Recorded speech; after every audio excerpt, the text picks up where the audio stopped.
শরীফ ওসমান হাদির ব্যাপারে তার বিচারে কতটুকু কার্যকারিতা নিয়ে এসেছে তা আমরা এখন পর্যন্ত জানতে পারিনি। আমার মনে হয় আমরা সংবিধান নিয়ে ঘাটাঘাটি করতে করতে যদি সংবিধানই আমাদের রক্ষা করতে পারতো, তাহলে সংবিধান আমাদেরকে বলে দিত যে আমাদের সেদিন 12 ট্রাক সরানোর ক্ষেত্রে সংবিধানের পৃষ্ঠা আমাদেরকে খুঁজতে হতো। সংবিধান যদি আমাদেরকে রক্ষা করতে পারতো, তাহলে 72-এর সংবিধানের আলোকে আজকে আমাদের এখানে থাকার কথা না।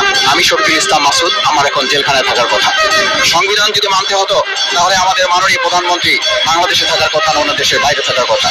সংবিধান মানতে হলে বর্তমান স্বরাষ্ট্রমন্ত্রী এখন দেশের বাইরে থাকার কথা ছিল। সংবিধান মানতে হলে যে বাচ্চাদেরকে আজকে এখানে শিক্ষা দেওয়া হচ্ছে, দীক্ষা দেওয়া হচ্ছে, কিংবা তাদেরকে কোনো কোনো ক্ষেত্রে জাসদের সাথে তুলনা করা হচ্ছে, সেই বাচ্চাদের নিয়ে আমরা এই সরকার দলের লোকদেরকে, সরকার দলের সম্মানিত নেতৃবৃন্দকে আমরা চোখের পানিও ফেলতে দেখেছি। আবার কাউকে কাউকে কথা বলতেও শুনেছি যে এই সমস্ত বাচ্চাদের, আমরা তাদের শিক্ষার্থীদের আন্দোলনের সাথে আমাদের কোনো সম্পর্ক ছিল না। 14 বার মিটিং করে বলেছিল এই জামাত শিবির হচ্ছে সবচেয়ে বড় সমস্যা, তাদেরকে নিষিদ্ধ করলে এই আন্দোলন থেমে যাবে। আজ একটা কথা পরিষ্কার বলতে চাই, এই গণবিপ্লবটি আমাদের মাথা ব্যথার মূল কারণ হচ্ছে এখানেই শেখ হাসিনা আমাদেরকে যথার্থ টার্গেটটা করেছিল। সেই টার্গেটের মূল লক্ষ্যে ছিলাম আমরা।